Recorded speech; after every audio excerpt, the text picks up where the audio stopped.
Hey, what's going on, guys? Appreciate you stopping by.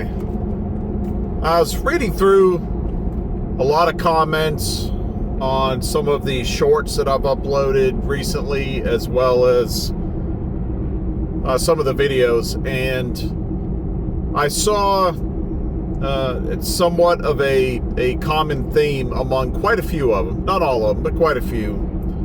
And that is people feeling a sense of urgency.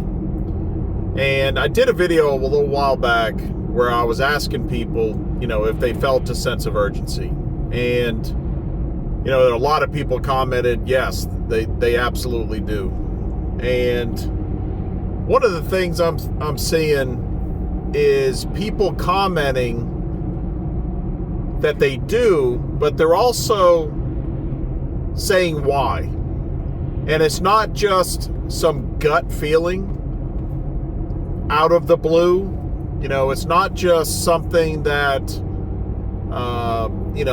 that they just think something's gonna happen, so they have this feeling like they need to prepare and there's some impending situation. People are paying attention and they see what has been happening for the last several years, and they're questioning how much longer is it going to go on for? What else is going to happen? Because we've certainly seen a lot of things that really couldn't have been predicted. And what is the impact going to be on our lives? What are we going to have to deal with next? And I feel that as well. Again, I'm not about doom porn. I'm not about panicking. But I think that if you use some common sense, use some logic, and you look at the facts, I think you can flesh out that we're not in a good situation. It's just getting worse. And not that you need it, but some of you might. Let me talk about just a few things here. We just had an inflation number come out, 3.8% year after year for April. 3.8%. That's one of the highest inflation rates that we've had in probably 3 years. And that's not good. We've been dealing with inflation, and I firmly believe that the inflation rates are understated. I think they're much higher than that, and I think most people would agree. And that doesn't count some things, some necessities that people have to purchase and deal with.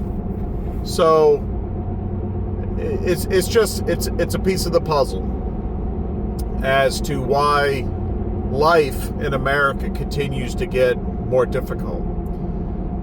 There's a growing division within the population that is undeniable.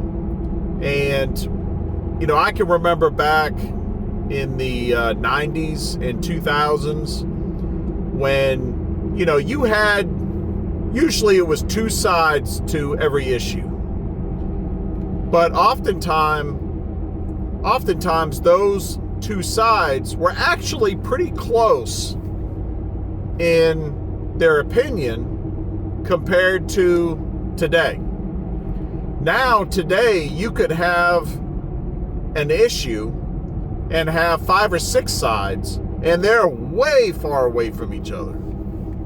That's how much division and disagreement that we have in America, and an extreme division. This situation with fuel and gas, and I should have brought this up before, but diesel. There's a difference between diesel and gas, and I had kind of lumped them up together. That's my fault, not being specific enough. Because diesel is what is critically important for the shipping industry. among other industries. Diesel's incredibly important. But anyways, this situation that's going on, again, it's not fantasy. It's not emotion. You can look up the facts. You can go look at the strategic oil reserves for the United States, for Japan, for different countries, and see that they are being depleted. Some countries faster than others. You can get online and look up and see what our oil consumption is. You know, oil's used for the gasoline and for diesel. You can look at what our consumption is, how much of that we actually process in the United States, how much we make, how much we pump out of the ground, how much do we need from other countries, and you can see there's a deficit. And with the Strait of Hormuz being closed and continues to be closed, that it's a mathematical equation that we are going to have shortages. I don't see how we can get around this. And again, I'm not saying that we're going to run out. We're going to run out of fuel and, you know, everybody's just going to stay at home. We have no gas, no diesel. What I'm suggesting is that we are going to have shortages and price increases. So are we going to have, for an average in the United States, $5 a gallon? We're not that far from that now. $6, $7, $8 a gallon? I think that's very possible. But time's going to tell. You know, the other thing that I see with a lot of the comments that I'm reading on my videos, as well as some videos from other channels, is just an absolute complete distrust of government. Now, you're probably saying, well, duh, you know, that's nothing new. And I would agree with that. However, I think that the level of distrust is just at an all-time high, and it's on all sides. There's just an incredible amount of distrust in government, in Congress, in the Supreme Court, in state governments, in local governments, all the way through. There are a lot of people that just distrust government. And on top of that, almost every other entity of organization, such as church.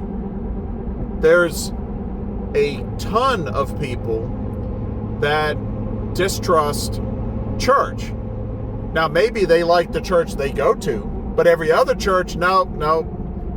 You know, the level of inconsistency and hypocrisy when it comes to that is something else. But, you know, you see within Christians, and I'm a Christian, but you see within Christians people fighting over different ideologies, small little differences, at least what I consider small, between one church and another church, when they really should be unified and they should be joining forces for good, for all that they have in common. But yet that's not what happens. In addition, corporations. You know, there used to be, I can remember growing up, you know, maybe I'm just an old man, and those were different times. Well, there's no doubt they were different times back then. But I remember growing up, and you had companies,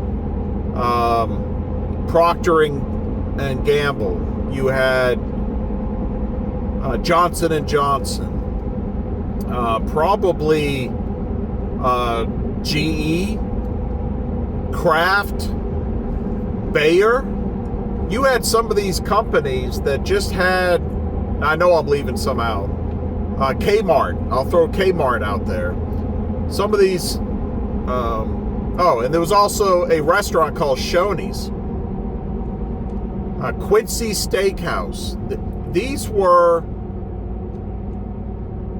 companies that people had a lot of respect for and love for, that they looked at. These were all American companies. I know Bayer's background, but a lot of people didn't. And these were all American companies that they looked at and trusted their products. Tylenol. You know, these are things that people believed in. Now, I can't think of a single company out there that people look at and go, you know, I really respect that company. I respect what they do, the products that they make. You know, they're good to their employees. I mean, look at Amazon. Just horror stories about their employees. And how much of it's true, I don't know. But so, you know, you got government, you got all just an incredible amount of division within the populace, and then people not trusting almost anything, including the news media. And I know that's another one that's probably like, you know, no kidding. Nobody trusts the news. Well, it used to be that they did. I can remember watching Walter Cronkite. It's a long time ago. I watched black and white TV back then. Dan Rather. I mean, some of these guys, Peter Jennings, that you would watch and you listened and you believed. You believed what they had to say. And you felt that journalism was something that was a higher calling. Not anymore. Not anymore. Not at all. So people are out there going through life, and for the last several years, quite a few years, we're getting lied to every time we turn around. We're getting screwed royally with our income and our lack of purchasing power. I mean, not only are you having inflation, but then you have shrinkflation. So you go and you buy a DiGiorno's pizza, but it's 3 ounces smaller. The price has gone up and they're giving you less. I see it in restaurants. You go buy, you know, you go out to eat, you're spending $20 for a meal and you get it and you're like, wait a minute. I'm not getting what I used to get. You know, the pancakes at IHOP used to be bigger. What's going on here? Excuse me. And this just remains a challenging time, and people are frustrated and they're angry, they're disgruntled, and I don't blame them. But what this leads to, and the reason I started this video out with this feeling, are you feeling a sense of urgency to prepare? Do you believe that we have much more challenging times coming? Not just a continuation of what we're doing now and what we're going through, what so many people are going through. Some people, you know, are doing great, but a lot of people aren't. And I think that pool of people that aren't is spreading. It's getting bigger. You tell me in the comments, what do you think? You think it's getting worse? Do you think it's going to get better anytime soon? I'm telling you right now, I think it's going to get worse. And, you know, I'm not making predictions other than I think it's going to get worse. I think inflation's going to keep happening. Shrinkflation's going to keep happening. Division is going to increase. And I can't get much more specific than that, because my batting average for making specific predictions is 0. I've been 100% wrong. So I just wanted to share that, and comment below. What do you think? What do you think is going to be happening over the rest of 2026? And I just told you what I think, and I want to hear from you. So that's it. I appreciate you stopping by. Hit that like button. Consider subscribing if you haven't. And you guys stay safe. Take care. We'll see you next time. So I ran from the cities and the noise and lies, found a piece of ground under open skies. Hands in the dirt, sweat on my shirt, learning what living's really worth. While crooked men shake hands in rooms, selling souls to corporate suits. Society's sick, but I found the cure. A back road life, honest and pure. They can keep their throne and their golden news. This life out here's my modern exodus.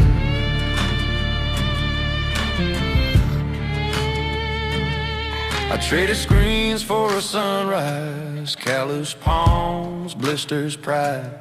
Planted seeds where hope was.